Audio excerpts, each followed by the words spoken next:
Take your children to church, not drag bars.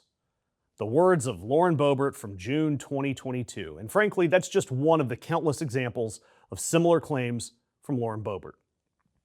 I mean, her whole political brand has been telling every parent in America exactly where the danger to their kids was hiding. Drag shows, libraries, the wrong bathroom. But this week, her own son was arrested on 5 felony charges, 3 of them for exploitation of a child. And those are extremely serious charges, and I want to be very careful with how I talk about this. So first, the facts. Tyler Boebert, 21 years old, was arrested Sunday, Garfield County, Colorado, released the same day, $10,000 bond, due back in court August 19th. 5 felony charges. 3 counts of exploitation of a child, 2 counts of contributing to the delinquency of a minor. And per the arrest affidavit, early 2024 is when this happened. When he was 18, he allegedly recorded a video of himself with a 17-year-old girl. There are 6 other people that are facing charges connected in the same case, but the girl reported that this took place, that the video existed the day after it was filmed. She learned about it when her ex-boyfriend was sent a copy of the video. Now, because it's different in every state, I need to tell you what it is in Colorado. Under Colorado law, the felony is recording or distributing explicit material of anyone under 18. That's what he's charged with. And again, he's presumed innocent. These are allegations. A judge and a jury, they're going to sort stuff out. But at the center of this, there is a real young woman. And she found out that one of her most private moments was shared with multiple people. And it took forever for justice to start moving. She deserved better from every adult and every system around her, because investigators interviewed her in February of 2024, and charges were not filed until August 6th of 2026. 30 months, 2.5 years.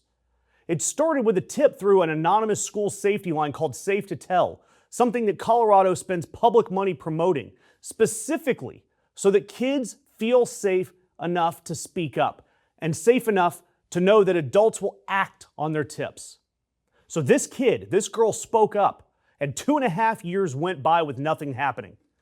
And I've got to ask, I need this, this is a real question, not some wind up. What do we do about this gap between what politicians campaign on, especially when it comes to protecting children, and how children are actually getting protected? Because things like a tip line only work if somebody's on the other end of it. Funding, actual accountability, that's what we're looking for.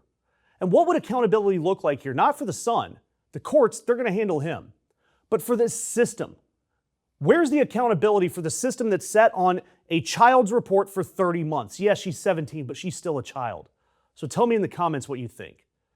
And look, Lauren Boebert, she put out a statement about her son, quote, "I love my son. We take these allegations very seriously, and we pray for everyone affected during this challenging time."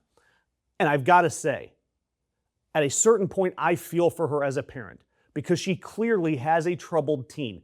Tyler is awaiting sentencing in 2 separate cases, a child abuse case from 2025 and a theft and trespassing incident that took place back in 2024. But I also can't help but wonder why she continues to blame these invisible enemies for this type of conduct when she knows that it's people like her son. Lauren Boebert has spent years telling you that the threat to your kids was drag brunch, a library book, a teacher with a pronoun pen. She's called half the country groomers. And she said it on camera, on merch, in her fundraising emails. Fear of your neighbor is her selling point. Meanwhile, there's a real case that her son is involved with, and she was seemingly too busy performing child safety to actually do anything about it, including the system that failed a child for over 2 years. So is Lauren Boebert calling for increased resources, calling for tighter controls, calling for accountability? No. Weird how that works. But if it's a library book, she's right on it. And Boebert, by the way, aside from this and her Beetlejuice performance and her husband showing himself to people, she's soured in Republican circles. Sure, she's on the ballot in November in Colorado's 4th against someone named Eileen Laubacker. Eileen is a retired 2-star Navy Rear Admiral, a grad of the Naval Academy, and she was in the National Security Council under Biden. She's homeschooled 5 kids, and she's a former Republican, something that I've got some familiarity with. And she is outraising Boebert by millions. And Trump, he's turned on Lauren Boebert too, turned on her months ago, calling her dumb and threatened to yank her endorsement after she backed Thomas Massie over the Epstein files. And yes, I've got to say this. It might be a little controversial, but 2 kids have been failed here. Yes, the girl most of all. But honestly, Lauren's son too, because over the years, the adult in the room was performing outrage for cable hits. But to steal a line from her own party, where were his parents? And if this story makes you angry, good, because independent media covers stories like this without the circus. And if that matters to you, take a second, leave a like, leave a comment, leave a share. Share this to all your friends. And do that for us or any outlet still doing the work. Your interactions keep us going. And if you really want to show your support, please consider becoming a member. Everything helps.